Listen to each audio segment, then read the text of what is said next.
TuneIn Premium has all the radio you want for $7.99 a month. That's all the radio you want for $7.99 a month. That means every single Major League Baseball game, every single NFL game, the most massive collection of commercial-free radio stations in the world, over 5.5 million podcasts, and unlimited access to 40,000 audiobooks. Download the TuneIn Radio app for a free 7-day trial of TuneIn Premium. TuneIn Premium. Boundless audio. All right. This is the I Am Rapaport podcast, and we're coming in hot, live from the Gloom Tomb. I'm in here with my man G Moody. What up? And we're all over the place. Yo, because I was offended, G Moody. Oh, shit. I don't want to say I was offended, but the next time they do a list of best hip-hop podcasts, I want us mentioned. And what I mean by that is, well, we don't talk about hip-hop all the time, but we're a hip-hop podcast. Hell yeah. So even if we're talking about white girl syndrome, we're doing a Wig of Please segment. Sick fuck of the week. Sick fuck of the week. De Niro line of the week. It's all coming from a hip-hop spirit. Therefore, when there's the next list of best hip-hop podcasts, consider using the I Am Rapaport podcast. Yes. So before we started rocking today, me and G Moody live from the New York City Gloom Tomb, I was playing a song that we've talked about on here before. Heartbeat by the Treacherous Three. People are like, oh, you're on your old shit. Yeah, you fuck. If there was a podcast about Dizzy Gillespie doing his version of What a Wonderful World, wouldn't you find it interesting? Well, this is the same thing. Yeah. We're gonna, yo. If there was a podcast on Louis Armstrong's version of What a Wonderful World, you'd want to listen. So this is a section of the podcast on the Treacherous Three, Heartbeat. So I was rocking the shit before we started, and this song Heartbeat came out in 1981. Kool Moe Dee, L.A. Sunshine, and Special K. Mm-hmm. The Treacherous Three. They didn't have many songs, but the shit they had. Hall of Famers. These are Hall of Famers. Yo. Those are Hall of Famers. I know nothing about why that group broke up. I know nothing about it, but that's a fucking documentary to me. Because even the story, the time, like, I have to figure out a way. It can't just be a fucking feature film. My dream project, this is my dream project, I'm saying it to you first, all right, is to do a 12-part series, one a month, on different hip-hop groups. Mm-hmm. An hour long for HBO. So some could be a 55 minutes, some could be 42 minutes. So we go Treacherous 3, that's number one. Just like the 30 for 30, but we do our own shit. For hip-hop. Right, exactly. All right, so I'm saying Treacherous 3. Who would you want second? Like, so if you said, Mike, we could do a documentary on anyone, who would be second? So my first name into the hat is a documentary for HBO or whoever's smart enough to get down with this. Busy Bee, Kool Moe Dee battle. Just that.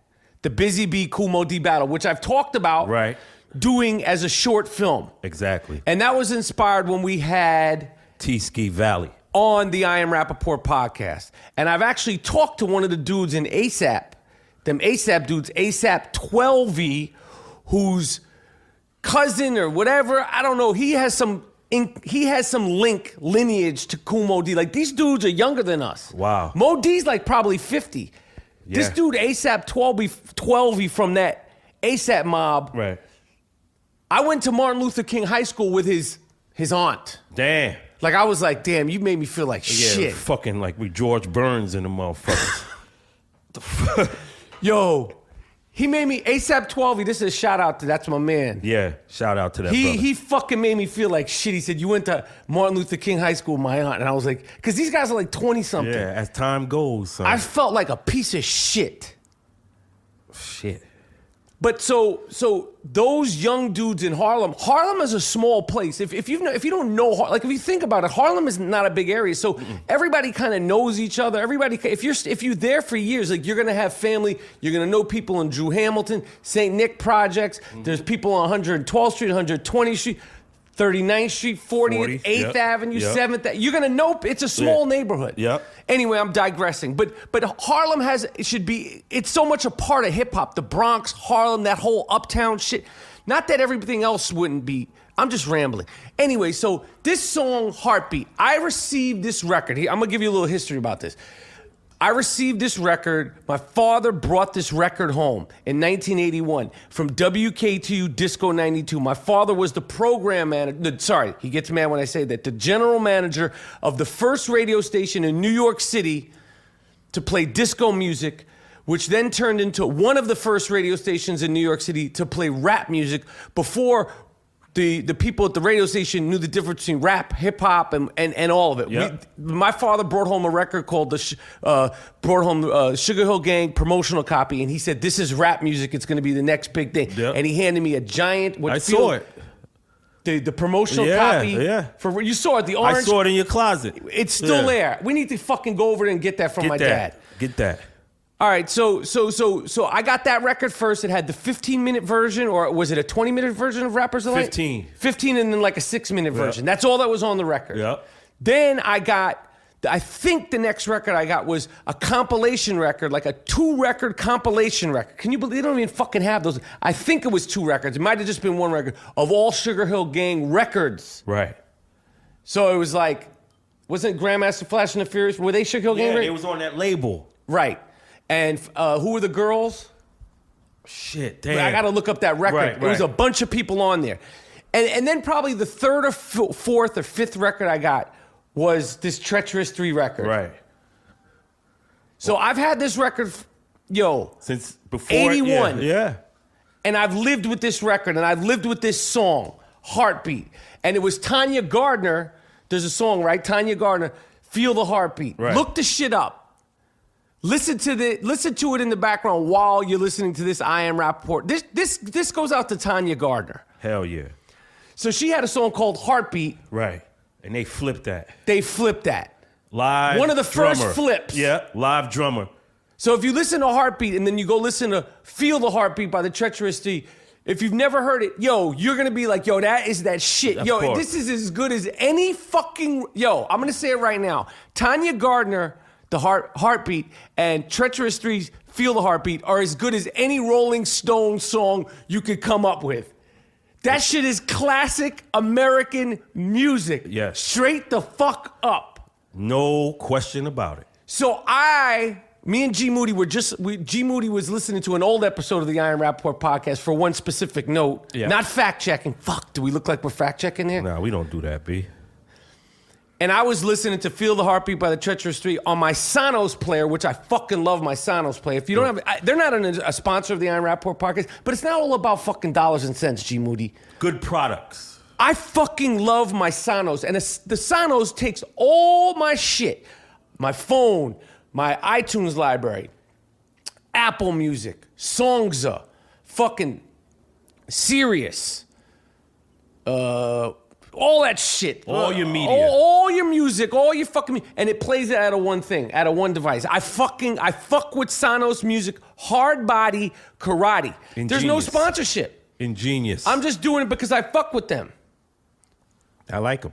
So I was blasting a mixtape, really, really good mixtape, which we're going to talk about. Go on the internet and look up Rub Radio. Do yourself a favor, people. Yes. Go on the internet and look up Rub Radio. I think it's rubradio.com. They have a set of the best ofs. I hope I'm not blowing them up like I shouldn't be telling, but it's on the internet. Yeah. The best ofs from 1979 to, I think, 2005. Right. So they have 79, 80, 81. It's in chronological order. And the thing that I like about that is because you forget, like, oh, shit, this song came out that year. Oh, shit, that. You could listen to everything from 93, everything from 95, everything from 84. And you just, like, hear the way the music changed. It's really a fucking great thing. Rubradio.com. Awesome shit. We were listening to 1981 because we were fucking just rocking that old shit in here. That Spoonie G. That classic shit.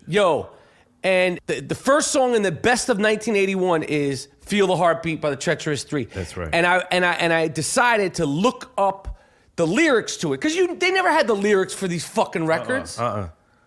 It wasn't like a fucking Neil Young record where the lyrics were in the liner notes. No, you gotta listen. You gotta listen to the lyrics. But the way they rocking and they flowing over that beat, you don't pay attention to the lyrics because the rhythm, they so much in the pocket of the rhythm. They're like one, the voices and the drummer. I love that you said that. See, G Moody, I'm telling you face to face, you need to start breaking down the music more. I will, man. See, you guys, if G Moody, aka the Black Ed McMahon, aka the Black Wolfman Jack today, because we're doing radio shit. Yes. That's good. The Black was Wolfman Jack black? Nah. He was something though. He looked like he was something. Anyway, let's stay focused. I'm sorry, G Moody. Go ahead, bro. G Moody knows a lot about music, but he just from fucking with it, being a fan of it, loving it. See, you have to love it. Love music. Premier loves music. I love this about G Moody. P Rock loves music. Dr. Dre loves music. You listen to the records that you sample just because you love music. Which brings me to the very first scene in NWA. Yep. The very first time you see Dr. Dre, what do you see him doing? Headphones, surrounded by albums, listening to music. That's a love. That's the very first. They talk about the Eazy-E shit and all the beeps in the movie. There's a reason why, and if you don't think that it was thought out and figured out, there's a reason why the opening scene of Straight Outta Compton shows Dr. Dre, who was the musician of the group, along with Ice Cube, who was also the musician of the group, right. But he was more the MC and Dre was the beat. They were the musicians of the group. They composed the music based on the film. Right. Aiello obviously had something to do with it, and of course Ren was sick, and you saw the story. But as far as like the fucking producer Dre, the first time you see him, and the first thing you hear is that Roy Ayers shit, and he's surrounded by music that he loved, and that shows. The image shows you that this kid just is he fantasizes. He loves music before anything. Right. That's the hip-hop, foundation. Like as a child, he loved that shit. That's the foundation of the music. You fucking MCs and rappers and beat. Think about if you really love this shit. Yeah. Think about if you love it like that. I'm so glad. I didn't even think that I just started thinking that because you said you love it. And G Moody, you're not even like a fucking. You're just a fan. I love when I was fucking got a hold of this hip hop shit. I used to look on the back of the fucking tapes to see what record that was that they sampled. See, that's the love. Because I want to get that album. Right. I want to listen to that album. Right. And where I wasn't making beats. You weren't making. I wasn't making beats. I just love music. From your father's record collection. Jazz, funk, soul. And then if you love music, you're going into the basements of people's apartment begging for their record collection. Do you want this? You find records on the street. Right. You pick them up and you listen. Right. Because you love music. This makes me want to watch Beats, Rhymes, and Life, The Travels of a Tribe Called Quest. This makes me want to watch great hip-hop documentaries. Q-Tip, you see, right? You see Q-Tip, right? You see him when he's with those records. I'm not blowing my own horn. Watch Beats, Rhymes, and Life, The Travels of a Tribe Called Quest. Watch the scene with Q-Tip with those records. It's like if you see Steph Curry dribbling a ball. Large Pro is like that. If you see Large Professor, Juju from the Beat Nuts, fucking Large Pro. There's so many. Marley Marl. If you see them handling records, it's literally how you see Steph Curry warming up before the games? Yep. It's the same fucking thing. Right. That's good shit we just came up with. Absolutely, man. You know how you see Larry Bird shooting around, it's just ice water, or Chris Mullin, it's water. It's all going in.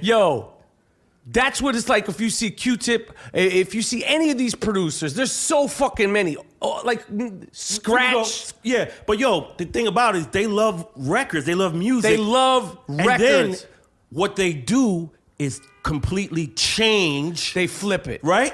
That's the art. It ain't just looping shit. No, man. It's changing the fucking record. It's turning it into a fucking collage. Exactly. Public Enemy, Bomb Squad. Come on, Shockley. There's so many. Right. So many great producers. That's the point. So many great. I know we forgot fucking Muggs. Oh yeah, we forgot Cypress, a lot of yo, but we include all of y'all. Y'all know who the fuck y'all are. We're not in our right mind, and we're not fact checking. And also, that wasn't the point of the podcast. We'll do a whole producer thing another time because I know I forgot tons of people. But I was going over this record that I've been listening to. I had the record so I could replay it and replay it and so I didn't just have it on tape. I had the record, and this is in 1981. I'm 11 years old. There's no fucking TV shows. There's no phones. There's not much to do in the house. So if you have your like my 9 records. I have like my Rocky record, my fucking my Saturday Night Fever record. I have like a Tavares record. I don't have a lot of records. Right.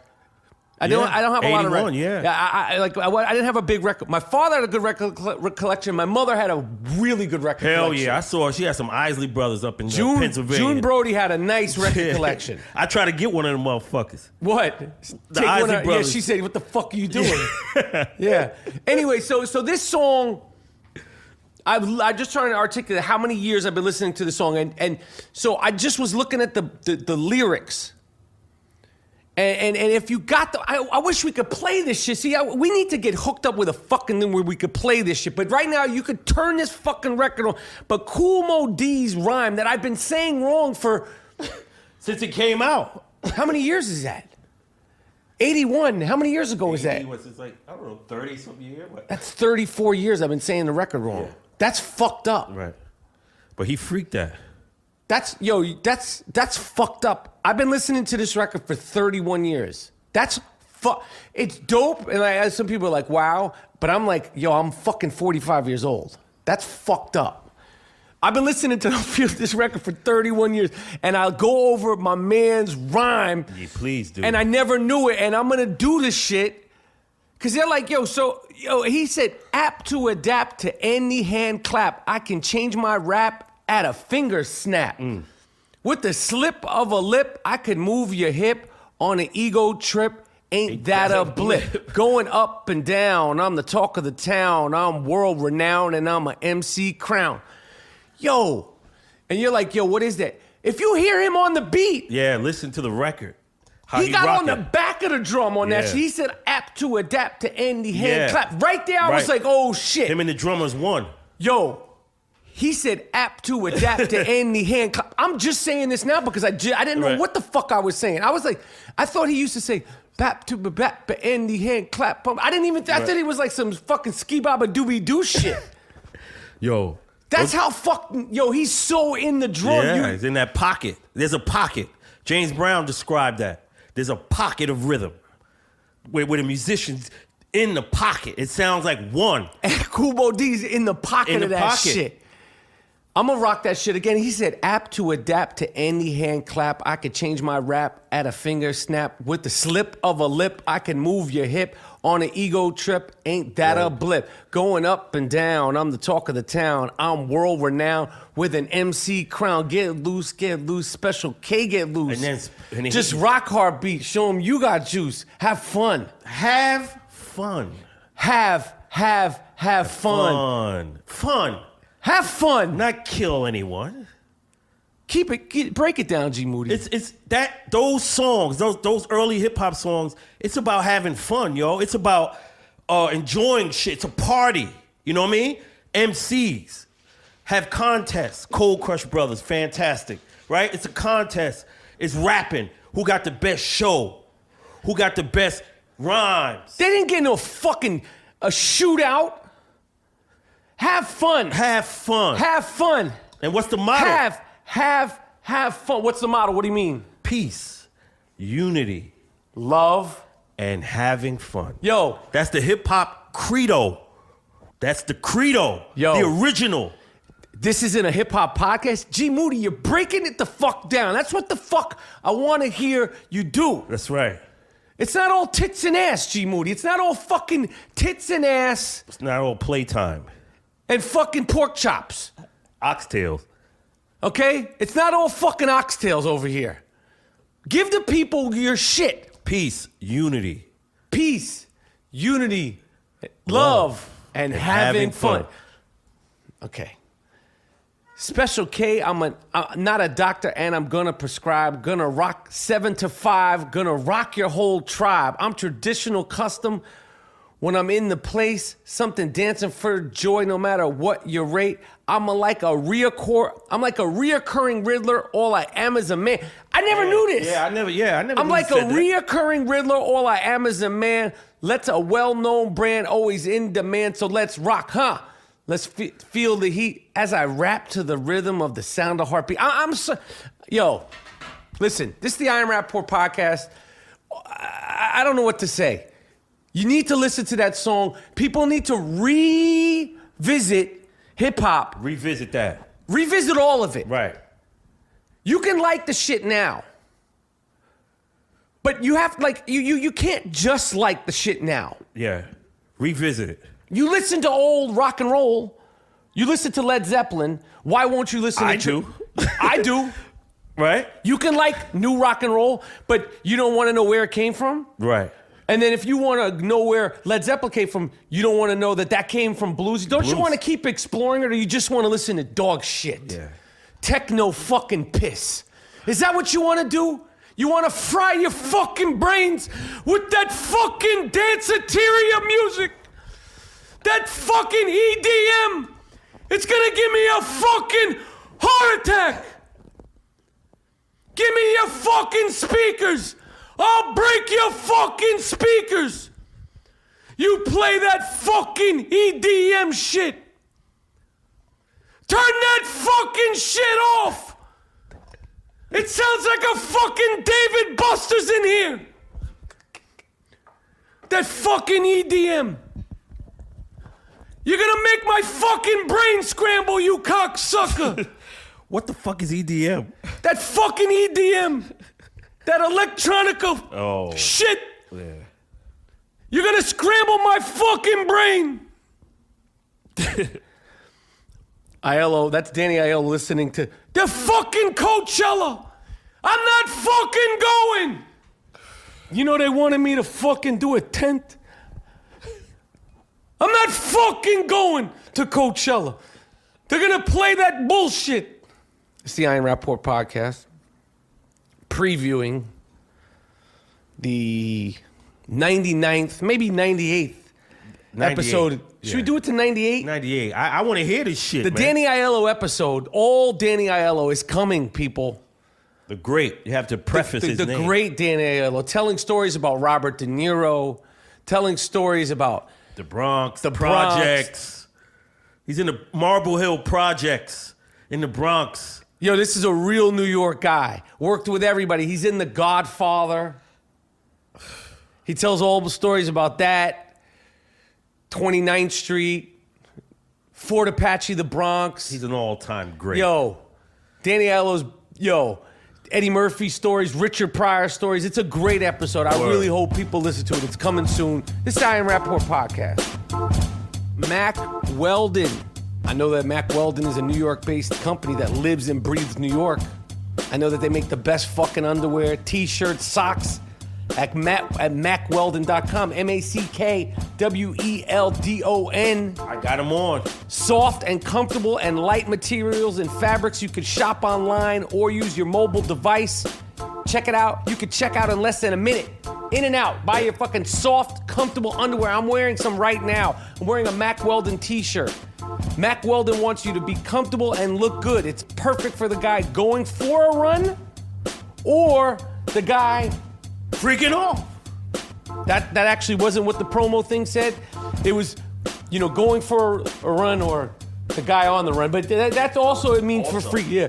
Use the promo code Rapaport, RAPAPORT, for 20% off your Mack Weldon underwear, socks, and t-shirts. This is the I Am Rapaport podcast. What else can I do, man? We're going live here, live and direct from New York. We're flowing and shit. We're flowing and showing and let you know I'll damage you. I'm not yo. Let's keep it hip hop. What do you want to break into?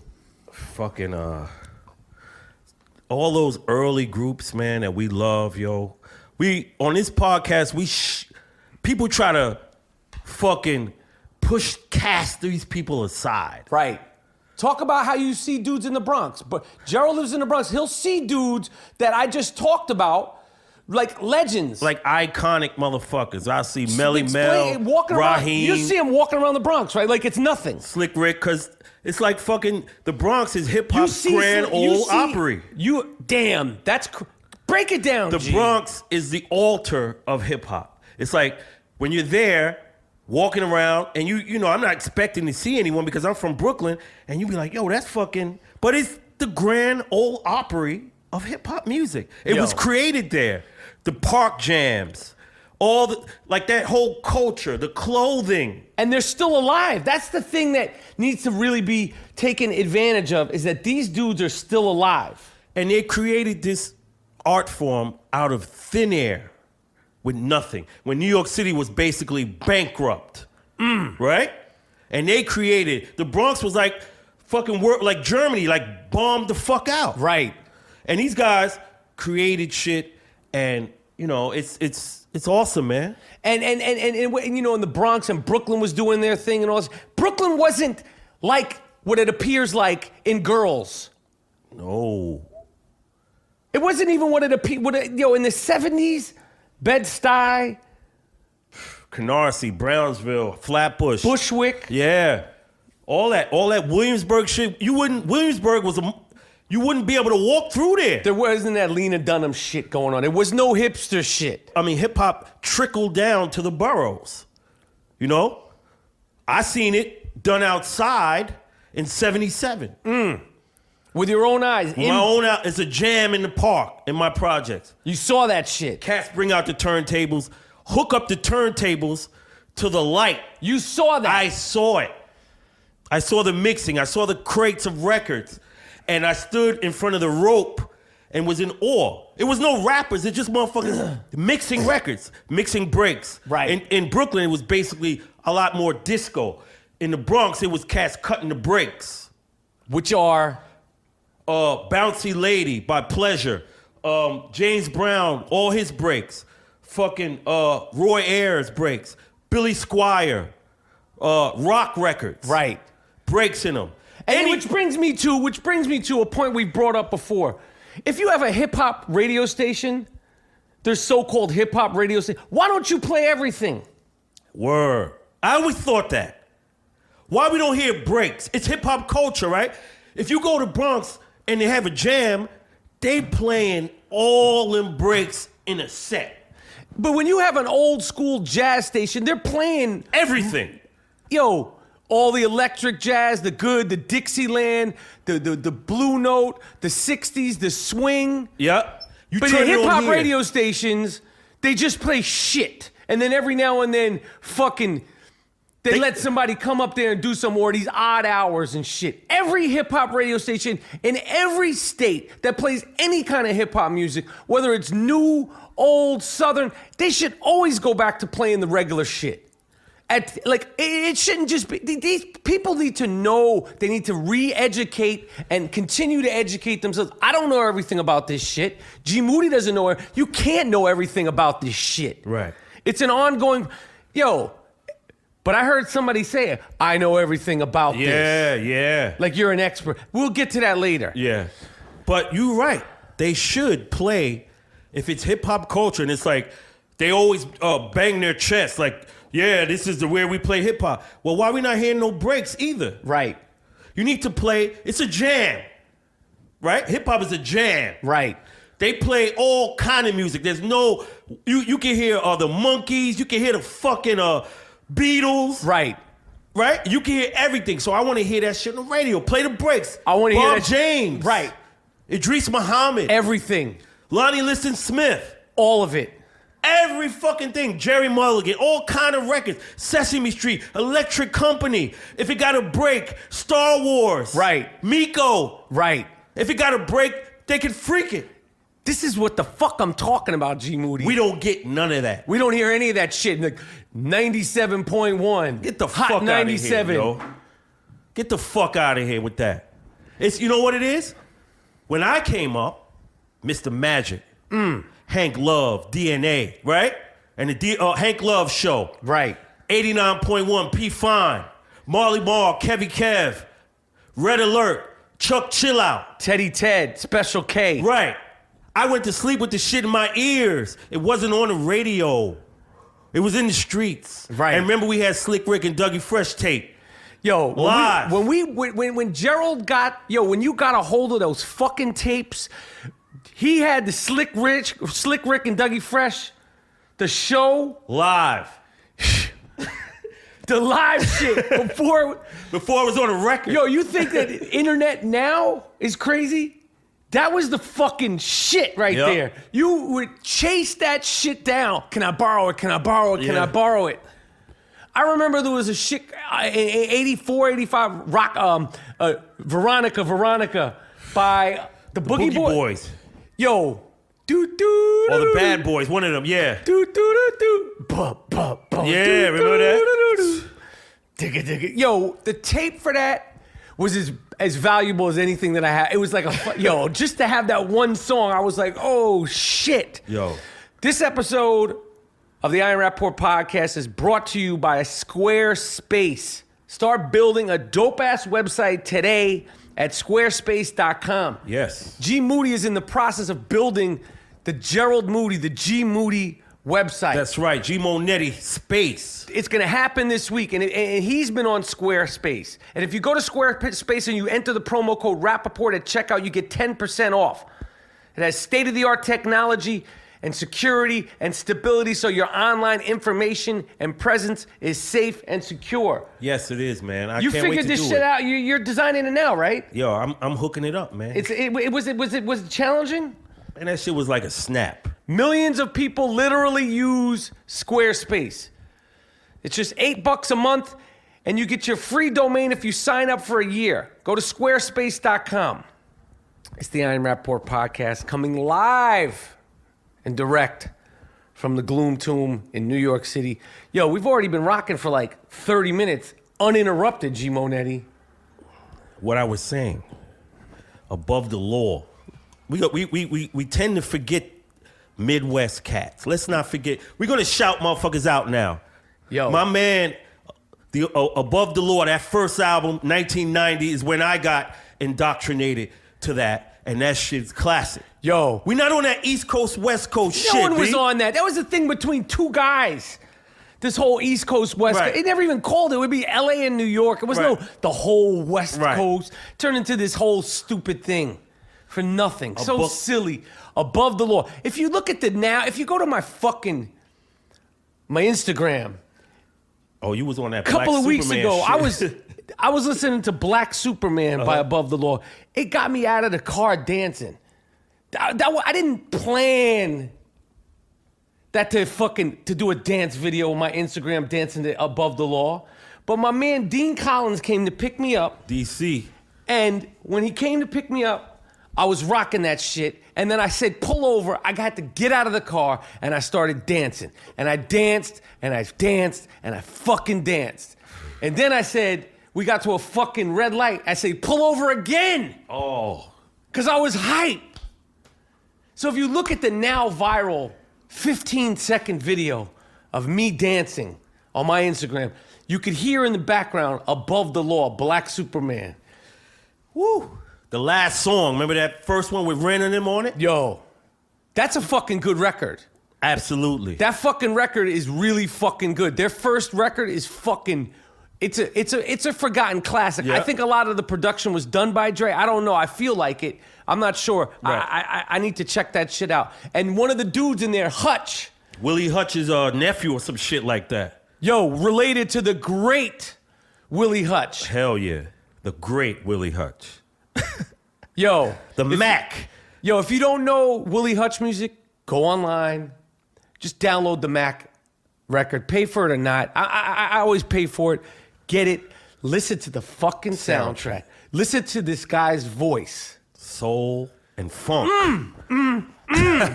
Willie Hutch is bad. Yo. Now, who else? The West Coast cats. Well, we don't need to state the obvious, Dre. We don't need to state that. Compton's Most Wanted. MC8. Yeah.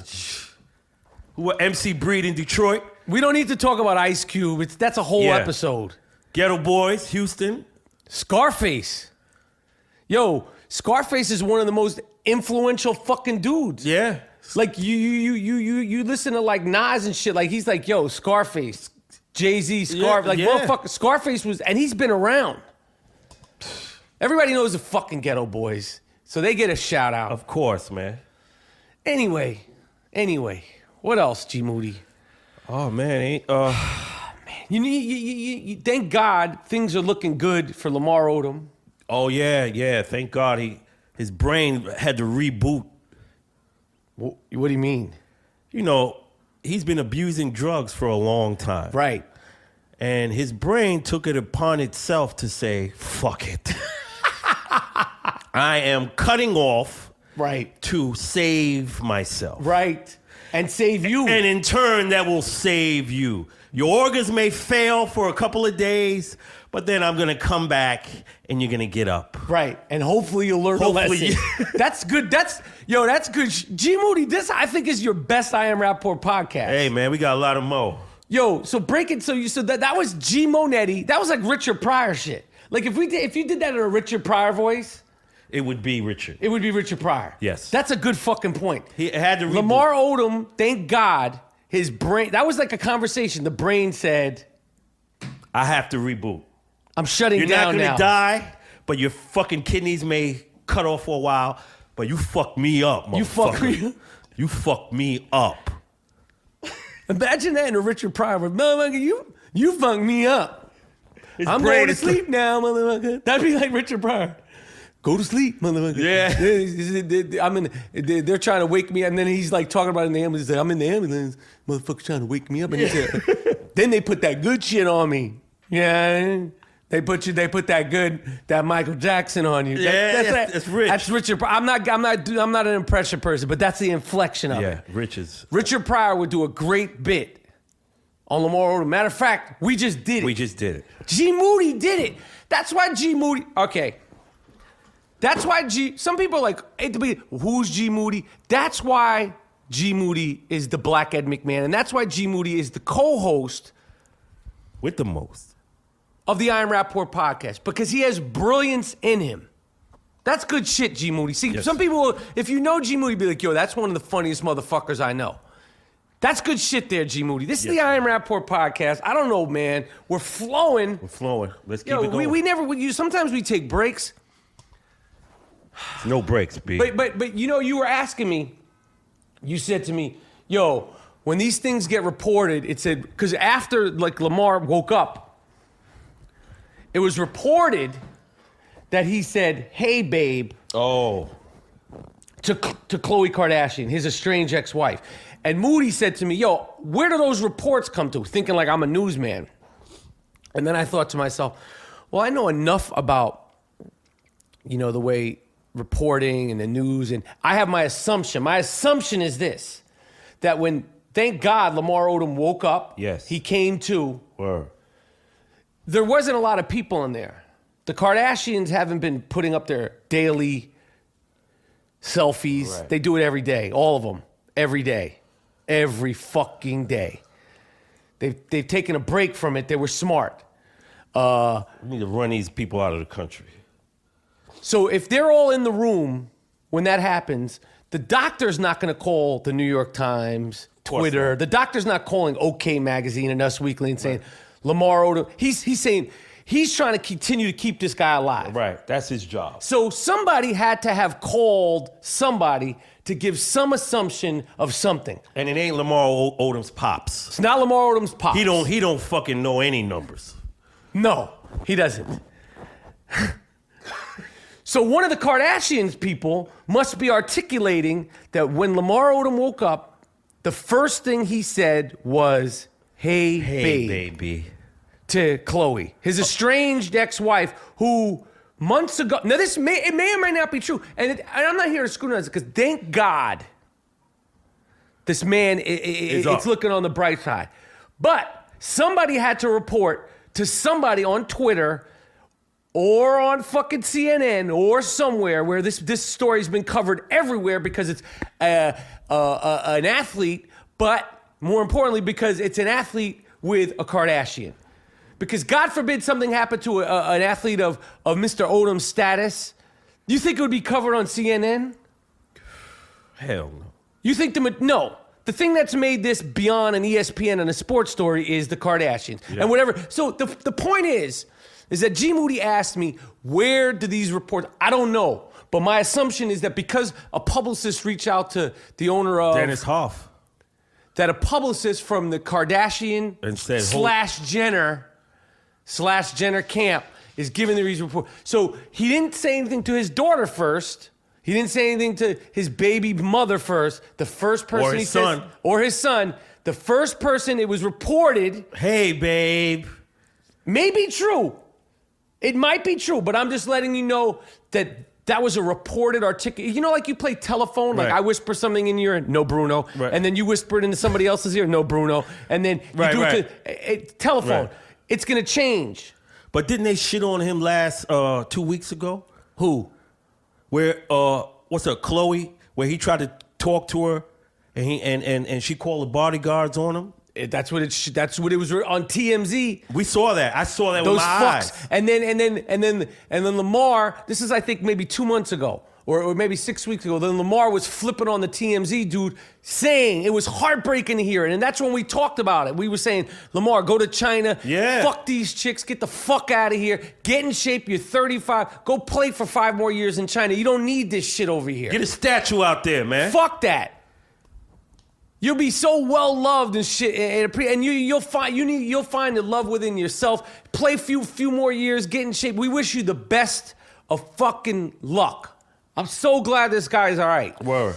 So then he was screaming on the TMZ people, look it up. Look at TMZ and Lamar Odom and Lamar, but like his last thing with TMZ. He was about to cry. Yeah. He was about to cry. Those guys are vultures, man. And obviously he has to take, I'm not taking responsibility off him. This guy, the first thing he's got to take responsibility. You got to get off that crack, man. Huh? Get off that dope. Take that shit serious, motherfucker. You almost died. Oh, yeah, now he's got to take it serious. Right? Take that shit serious. Get off that crack. Fuck these broads. Fuck everybody. You have to go get off that crack, yo. Yes. Because if you don't, you're going to be back in that situation because these broads ain't fucking with you. Right? And Seacrest, you's a sleazeball, B. Who? Seacrest. He's the one he's like the P.T. Barnum of this shit. Who? He's Ryan the one Seacrest. Yeah. That's yo. He's the one that sets everything up. Like all the conflict. G. Moody is fucking, you're killing it. He sets all the conflict up for ratings and television. So he exacerbates your struggle, which plummets your ass deeper.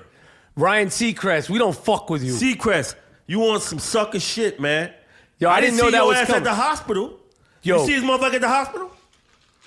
Keep going, G. No. Because they damn sure would have said it.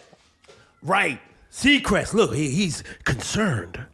No, this motherfucker don't give a fuck. Good no, point. he does care. Because this is drama. Right. He didn't die. Good. Seacrest, yo, when I come out there, man. Yo, Rap. Oh, shit. Rapaport, when I come out there. You want to go see him? I want to see you. Where he be at, man? I don't know. That's all I got to say about him, man. That's good shit. Man. It's the I AM RAPAPORT podcast. Yo, we're going all day. We're just rocking right here. G. Moody has yet to get a fucking physical. I'm looking at you in your face. You said I that. said the physical, but it hasn't been set up. I can't fucking bring you to the doctor. You gotta fucking work with me here. Yo. Your brother Dean and our guy, friend of the show and friend in real life, Patrick, he said they can hook you up with a doctor. Do I gotta fucking bring the guy to the stethoscope to you? Yo, Patrick, man, tell. Why are you doing it on now? I try to kick it to him. We're gonna call the fucking doctor and you have to go, you're gonna go to the doctor's office because I want them to fucking do everything to you. Yeah. Full checkup. Yo. I want him to look at your fucking toenails. G. Monetti's toenails, they look like shit. Nah, you crazy. My man cuts his fucking toes with the same knife that he'll scrape some fucking plaster off the wall with at the construction project. Nah, B. Is that not true? No. You a lying motherfucker, man. Yo, What else, man? The I Am Rapaport podcast. They fuck. Wait. Hold on. What? Wait. They fucking tasered. This is the cops. They tasered. I was gonna do a drop. Wait, after Black. Go ahead. They tasered an autistic guy in the Bronx because the cops came to him and they mistakenly thought that he was being not cooperating because he couldn't talk. So they tasered him like he has autism. Recently? Yeah, and I'm saying they fucked my whole shit up because that's the shit I use when they pull me over. I act like I'm an autistic motherfucker. License and registration. And you start rocking back and forth. You do that? Yeah, I did that one time. Get the fuck out of here. He said license and registration. Yo, no disrespect to autism, but as a black person, you gotta have strategy. Yo. You gotta have strategy to deal with these motherfuckers. Shit. You come up with shit. Yo. To save your shit. G Moody, you're on the foot. Yo, this is an MVP fucking broadcast from G Moody. G Moody's on that fucking Richard. See, G Moody, you should be a stand-up comedian. Oh man, I'm too shy, bro. See, I can't get up there. This dude could be on that fucking Dave Chappelle show. You're like, what do you? I know he could do it. I know, and I'm not just talking no fucking street corner shit. I know he can do it. He's been saying funny shit like this for our whole life. Wow. What you got, bro? Do your drops, man. I gotta take a squirt. You're not gonna fucking do the drop for me? Oh yeah. You're sleeping on the fucking bed. You're sleeping on a Casper mattress. Yeah, I can't leave Casper. How could we not fuck? How could you not do your drop for Casper mattress? Yeah, I gotta do that. The I Am Rapaport podcast is sponsored by Casper mattresses. Go to Casper.com. You save $50 off your purchase of an already cheap, comfortable mattress. Comfort. G Moody, how are you enjoying your Casper mattress? I can't get enough, man. You love it. I can't get enough of it. I didn't know a mattress meant. You saw me, motherfucker. I slept in a tub. That's real shit. G Moody, during the summertime, 87, 85, some shit like that. I had a mosquito problem in my fucking house, man. And I couldn't kill all the motherfuckers, right? And they were buzzing around my ear, driving me nuts. So I went into the bathroom and I slept in the tub. So of course my Casper. Yo, your Casper, I love my Casper mattress. Go to Casper.com. Yes. CASPER. Check out the website. Use the promo code Rapaport, RAPAPORT. Word. Let's talk about Raven Symone and her dumb ass. Yo, you want to start on her ass? Or you want me One to thing, you fucking put the icing on the cake with this shit. She said, Raven Symone, who her name is Raven Symone. Right. First of all, your name's Raven Symone. right. And she said, And your name is Raven Symone. and she says, I'm from every continent in Africa and every continent in Europe.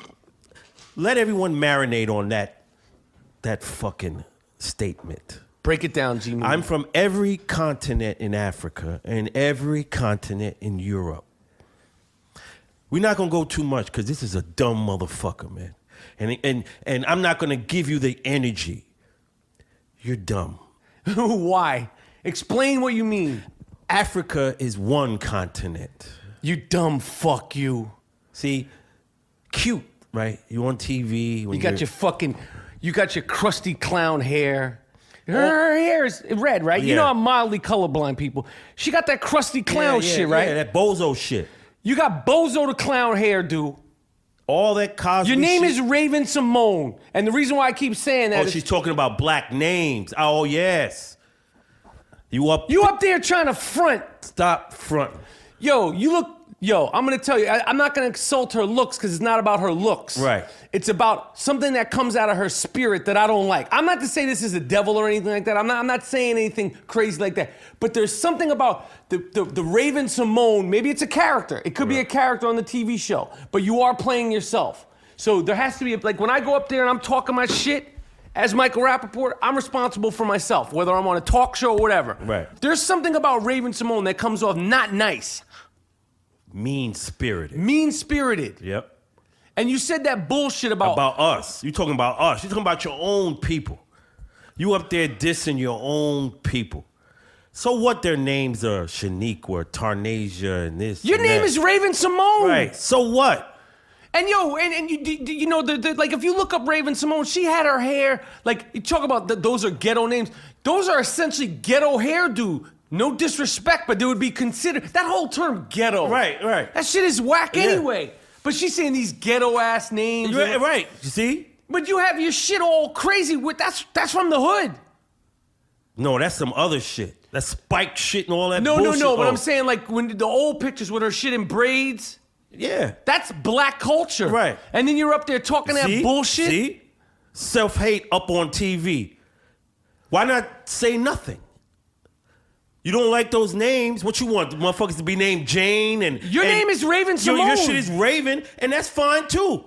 Yo, a name is a name. Break it down to why... Your name isn't fucking Amy or Jennifer. Like, you should be celebrating that shit. To try and be different.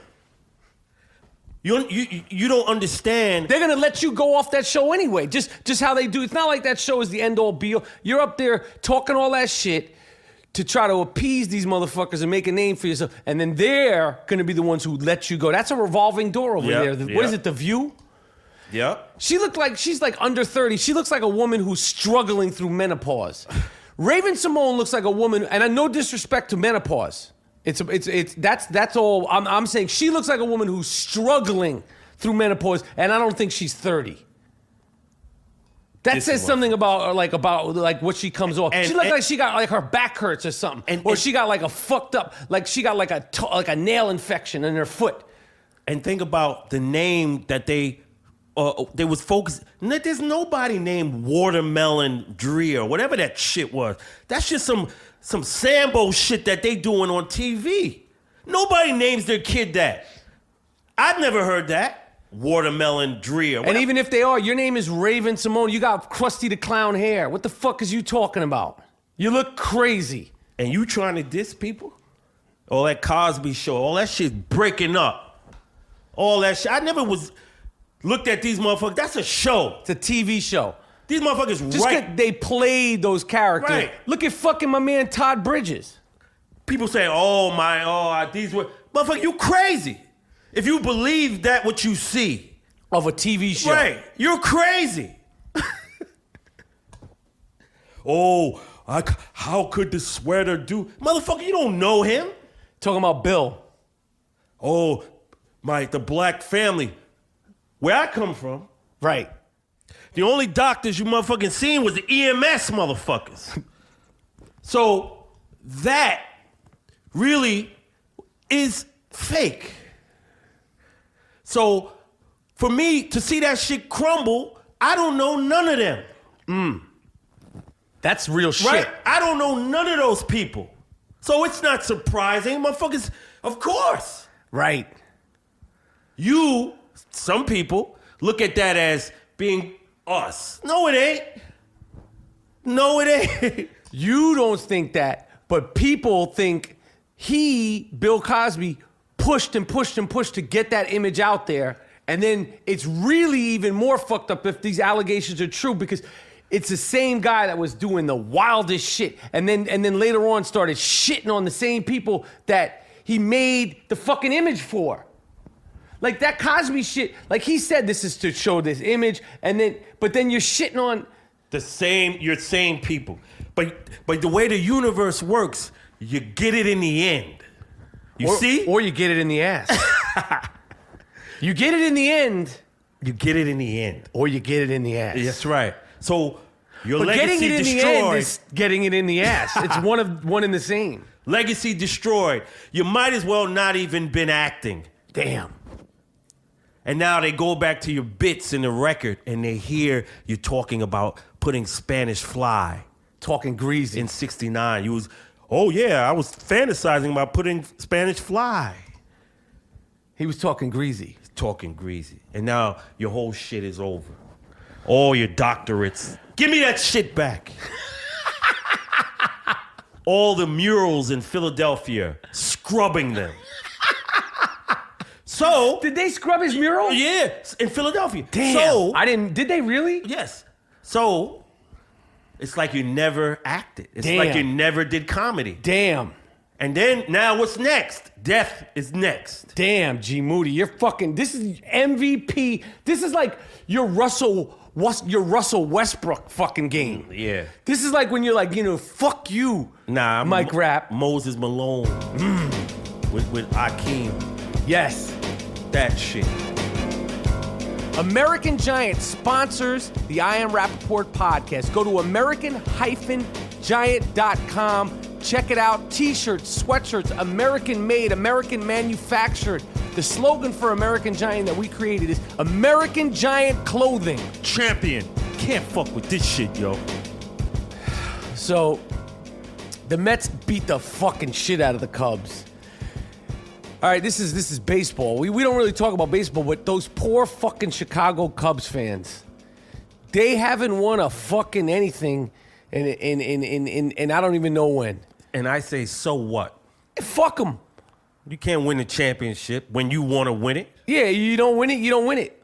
Now you got another curse. Yeah. Bartman. You got to fulfill that one, so you got another 100 years of this shit. I think that the curse of the Bartman is going to come back to bite Chicago Cubs fans in the ass. The way they treated Bartman when he fucked that up back then, he's just an innocent, frumpy guy at the game with his Walkman on. He made the mistake. He touched the ball, and then all of a sudden, you guys can't win a game. That's not his fault. The gentleman's sport. The fans are spitting on the guy. He had to leave. He's in hiding ever since. He's like somewhere in Florida or something like that. For a game. I think that they need to make reparations with Bartman. Yeah. Before you even consider winning it. And also, the Chicago Cubs have this coach who's wearing some Elvis Costello Poindexter glasses. Who the fuck is gonna? I know this guy. What is his name? Madden, Joe Madden, Yeah. John Madden, Joe Madden. Joe Madden, the coach of the Chicago Cubs. We don't know anything about baseball. We don't fact check. We don't proclaim to know anything about baseball. But it's baseball time. The coach of the Chicago Cubs before they got their ass beat, he's out there with Coke bottle glasses.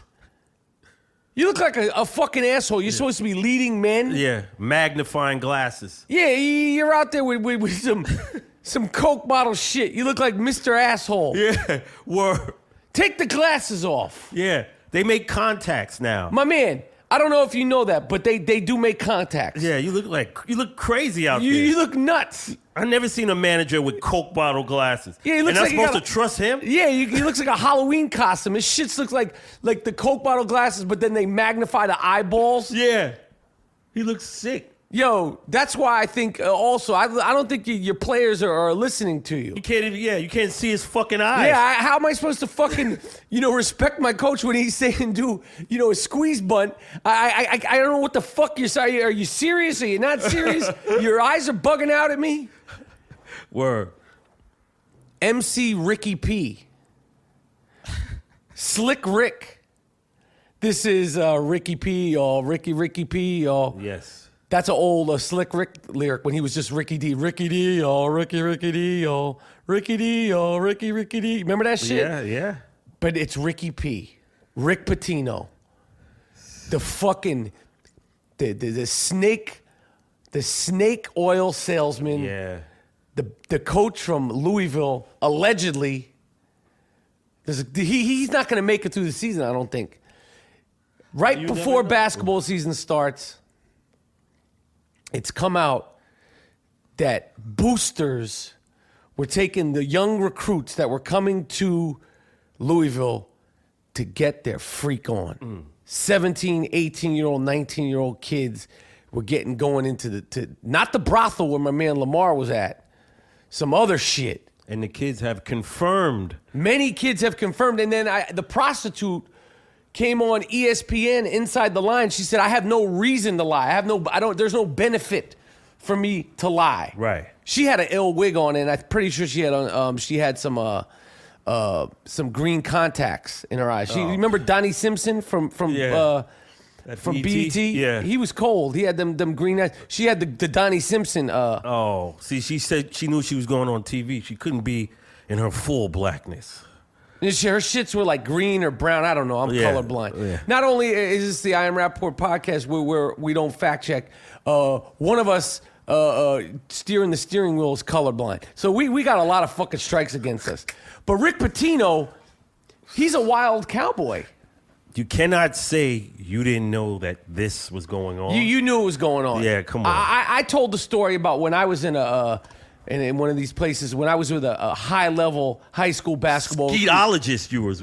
I was 16. Wow. They took me and they were trying to get him. They didn't give a fuck about me, but he dragged me along. I will not name names. Right. And we went to the spot. I didn't know. I had only been with one woman at the time. Man. You know, and they were trying to get him to go to, I'm not going to name the college, but this is factual. This goes on. Yeah. And if you're like a young basketball player, this goes on. And it was going on at Louisville. And Rick Pitino, he was accused, and wasn't it confirmed that he was freaking off in 2009 in an Applebee's? And not only was he freaking off, he was butt ass. Butt ass. He didn't even just like pull his shit down. He took all his shit off in an Applebee's. And you gotta be wild to do that. Like, yo, I don't give a fuck. I always say, rarely do you catch me fully butt ass for a prolonged period of time. Right. Because I always feel like, what if something happens? Right. Like, what do you mean you're in the safety of your own home? You never know. That's when you never know if some shit could happen. And you don't want to have to, if something happens, on top of it, you have to run in the street butt ass with no shoes, no flip-flops, butt ass. That's right. Running down fucking First Avenue with nothing on. Because a water pipe broke. And they needed you out immediately. I don't know. So I always try to keep on at least some boxer shorts or some basketball shorts, something. Because like Warren Sapp. Yep. He was caught butt ass in the hallway. In the hallway. You didn't need to be butt ass. Keep a t-shirt on. You gotta have your basketball shorts. Or a t-shirt, something. I always have the shorts. Something. You can't be butt ass you shower or whatever, but like, yo. You can't be butt ass. Nah. So the head coach was butt ass. The head coach was butt ass in Applebee's, freaking off. He was married. And they always talk about Rick Pitino. He's such a... Oh my God, he's such a humanity with the kids. He's so... Oh, yeah. Yeah, that's G. Moody's Dick Vitale impression. That's a really good impression of Dick Vitale. Do it again. He goes... Oh, you know Rick Pitino. Oh, you know Coach Rick Pitino. And then he brings it down. And he's great with these kids. He's teaching them the game. He's allowing them to freak off. He's taking them to whorehouses. It almost sounds like Aiello, but Aiello and Dick Vitale have a similar cadence. I have to get the Dick Vitale. Chris Bouchard wanted to chime in on it. Sources have told me that Coach Rick Pitino has taken numerous players to whorehouses to freak off in Louisville. Sources have also told me that these young men would come back on their own accord to freak off. I don't know what to say. Yo, the fantasy business is in trouble, man. FBI on these. FBI is on that shit. I don't know. I need my fantasy football, but see one thing, just so you know, the fantasy football that I play is a fantasy football league. It's a yearly thing. It's the daily fantasy sports. DraftKings, right? Yeah. FanDuel, and all those are the ones that are getting harassed. Because I love DraftKings. The thing that I love about DraftKings is you don't have to play all season. Yep. You know, like my Stern Show league is 16 weeks. I gotta wait and then I get paid. You go to DraftKings and start playing 1 week fantasy football games now, and you still have a chance to win millions of dollars every fucking time you play 1 week fantasy football at DraftKings.com. Yes. Yeah, man. What else you got, bro? Oh, man, I got all kind of shit, G Moody. I love this episode. This is a no-cut I Am Rapaport. This is like a live thing. We want people to start emailing us. Email us at IamRapaport.com. We want to interact with the fans. More. Ask us to ask questions. Specifically, go to I Am Rapaport Podcast on Twitter. Email the questions you want, or email me, or tweet the questions you want on Twitter. G Monetti's on there. What's your Twitter handle? Gerald Moody 1560. Gerald Moody 1560. 1560 comes from where? Brownsville. My address 1560 East New York Avenue. And if you want to kill him, go out there because he doesn't live there anymore. You fucks. They're like, oh yeah, you're gonna tell people where he lives. He doesn't live there anymore. I don't live there, B. You fuck. If you're looking for G Monetti, you go out there. You say his name, you might have a problem though, because he's royalty out in Brownsville, Brooklyn. Yes. Shout out to Brownsville. Yes. Shout out to Brownsville. Looking to do a documentary. It's another hope and dream. I'm saying these things public, so hopefully the public will put pressure on me to do them. A documentary on Brownsville. Word. Hometown. Place of birth for Mike Tyson. World Be Free. Pearl, Washington. Sean Price. Yes. Jimmy Smits. Lyle Alzado. Willie Randolph. My man Steele from Smith & Wesson. No doubt. MOP. Master Ace. Master Ace. Sean Price. Otis Wilson. A lot of great Chicago Bears. people. A lot of tough people, a lot of tragedy, a lot of heartbreak, Yep. a lot of fucking devastation in Brownsville, Brooklyn. We're going to do something on Brownsville at some point. We have to do something. The BRC, Jocko, big part of my upbringing was spending time with G Monetti in Brownsville, in Brooklyn, in the 80s. 82, 83, 84, 85, 86, 87. When it was hell. When it was hell. Yo, all that shit you hear in the rap songs of the 80s, that's what that's what was going on out in Brownsville, as it was going on in numerous other places. But to go out there as a fucking Jew prick in 82, never having been to this neighborhood, growing up on the east side of Manhattan. Two different worlds. Yo, that was good. That was two different We saw some wild shit. Like G Monetti was exposed to some shit, and I was exposed to some shit, and it was a blessing. And we bringing all those years of experience, 33 years of experience to the I Am Rapaport podcast. And a lot of motherfuckers saying they hip hop this and that. Were you really? Yeah. Did you? To bring us to the beginning of the show, I'll frame it. We're fans and disappointed that Dave Rothenberg and Rucco and Rothenberg aren't on ESPN. And one of the shifts, and the guys on there that replaced them are good. I fuck with Michael K. He's a legend. Alan Hahn and those guys. But one of the guys who you may or may not be familiar with, who worked at Hot 97, I think he's still on there. He's still there. Peter Rosenberg. He said something on the radio that ticked G Moody off. He said something on 98.7 because now he's doing sports stuff on 98.7 with Michael K. I haven't heard him, G Monetti. Yeah, I've heard him. And he said something on there that ticked G Mo off and set him off onto a tangent, which was what, G Monetti? Since Michael K. and the great Don LaGreca, they do sports. They're like 55, 56, no, 6-year-old. Don LaGreca's 47. Michael K. is 54, I think. Oh, fuck. So they do sports. They don't know about hip hop. He's into they into other shit. Bruce Springsteen and shit. Yeah, rock and metal and shit like that. This motherfucker said, all right, I'm here with you guys, and you guys know all the sports, and I know all hip hop. And I know hip hop. And I stopped in my tracks. And why did you stop in your tracks when you heard I said, Rosenberg? This little arrogant fuck can say he knows all hip hop. Really, yo? Word? Spoonie G? You ain't even from New York. You're not from New York. Rapaport, I could say, knows hip hop.